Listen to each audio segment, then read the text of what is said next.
क्वेशनले के भन्दैछ कि यो अर्थ छ र अर्थबाट यो मान्छेले के गरेछ यो बललाई m मास भएको बललाई यो क्यापिटल M मास अफ अर्थ यो अर्थ हो सेन्टर अफ देखि यो के भन्नु अर्थको रेडियस हो र यो बललाई माथि v भेलोसिटीले प्रोजेक्ट गरेको छ। यो v भेलोसिटीले प्रोजेक्ट गर्दा यो अब्जेक्ट कहाँ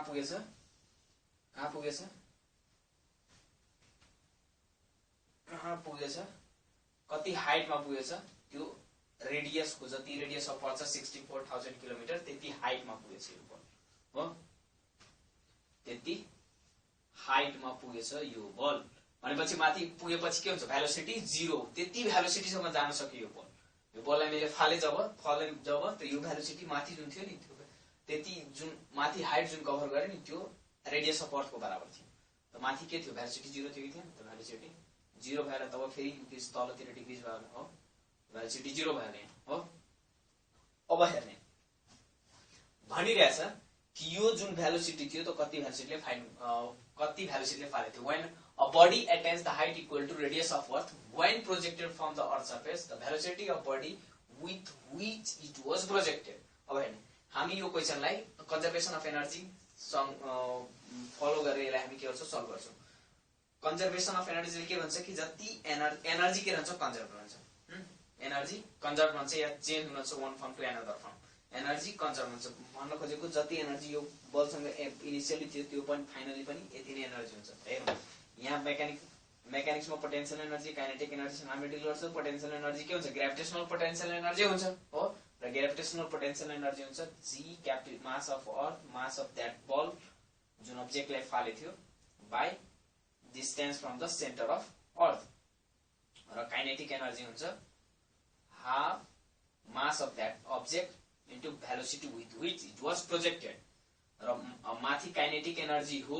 हेर्ने हो भने के हुन्छ 0 किनकि भेलोसिटी 0 राख्नु सबै 0 हुन्छ कि हुँदैन। त अब हेर्ने पोटेन्शियल एनर्जी कति पोटेन्शियल एनर्जी क्यापिटल G मतलब universal gravitational constant mass of earth र mass of that body by distance from centre okay r plus h भयो r यहाँदेखि r यहाँदेखि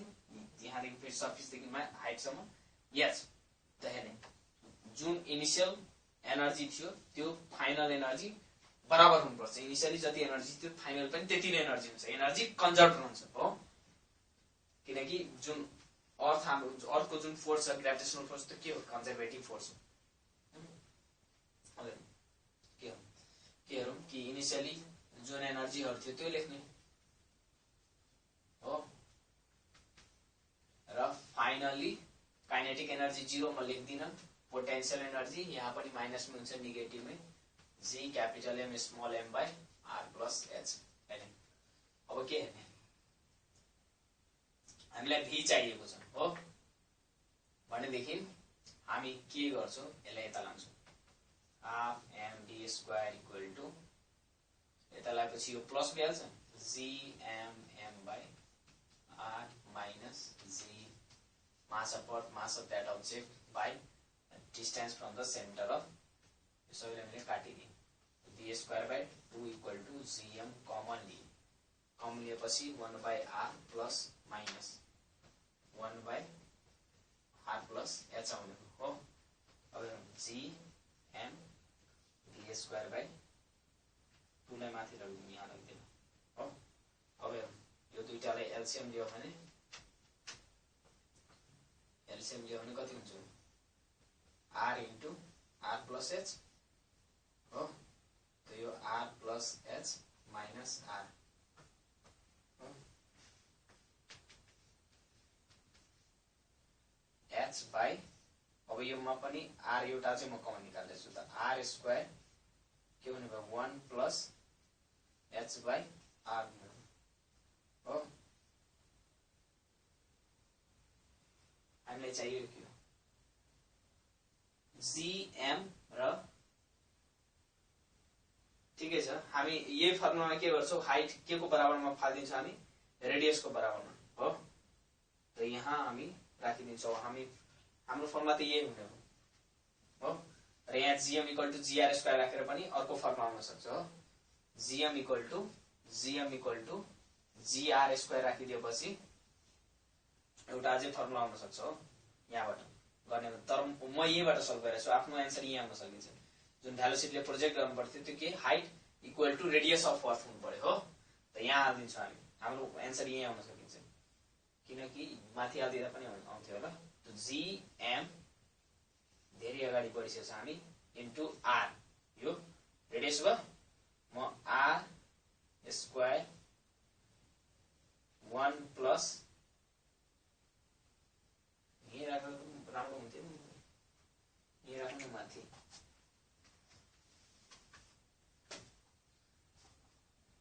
यहाँ राख्छौँ,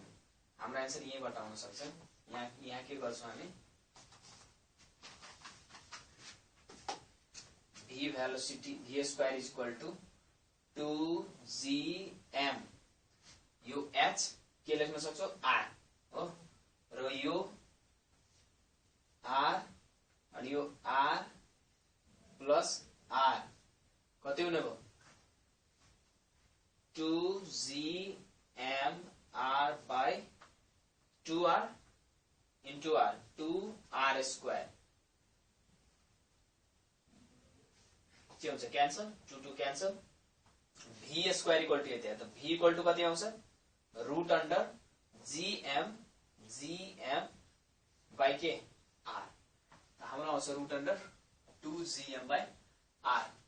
अर्बिटल भेलोसिटी पनि यति नै हुन्छ, याद राख्नु हो।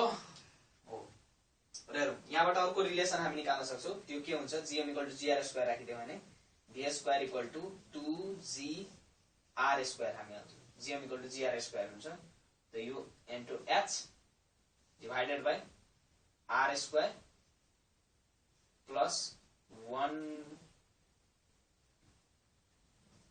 प्लस H बाई R हो। अब यो R स्क्वायर क्यान्सल भनेपछि V इक्वल टु हामीले नयाँ एउटा रिलेसन ल्याउने भयो, त्यो के हो, नयाँ रिलेसन के हो, नयाँ रिलेसन यो हो V square is equal to 2GH divided by कति 1 प्लस H बाई R हो, रहने यो V स्क्वायर हटाउने भनेदेखि यहाँ के आउँछ, यो जुन भेलोसिटीले के गरेथ्यो प्रोजेक्ट गरेको थियो, त कति इनिशियली भेलोसिटी दिनु पर्थ्यो त्यो यति भयो हो, र यदि यो हाइटबाट अहिले त यो बललाई अर्थको सर्फेसबाट प्रोजेक्ट गरेको थियो, त यहाँ के यति हाइट रिच गर्यो हो, त इनिशियली भेलोसिटी V थियो मान्नु हो, जुन प्रोजेक्ट गरेको थियो त्यो इनिशियली भेलोसिटी V थियो। अब हेर्नु यो बललाई म यदि माथि यही हाइट माथि गएर यो रेडियस अफ अर्थको हाइटमा गएर म यो बललाई यसरी ड्रप गर्थे, त त्यति बेला पनि तल जब हिट गर्थ्यो नि त्यति बेला भेलोसिटी यही हुन्थ्यो, जुन भेलोसिटी यो आएछ र या यो भनौँ हो, यही भेलोसिटी हुन्थ्यो हो। यो त बाँकीको त के थियो अल्जेब्रा, बाँकी बुझ्नुपर्ने के थियो कन्जर्भेटिभ फोर्स। यदि स्मल g को टर्म्समा दिएछ भने GM यो रिलेसन लाउने GM equal to GR square, र यो क्यापिटल G को फर्ममा छ, त्यसैले मैले यहाँ चेन्ज गरेँ हो, जहाँबाट सजिलो छ त्यो पनि गर्ने, यही राख्ने माथि राख्दिँदा हुन्थ्यो,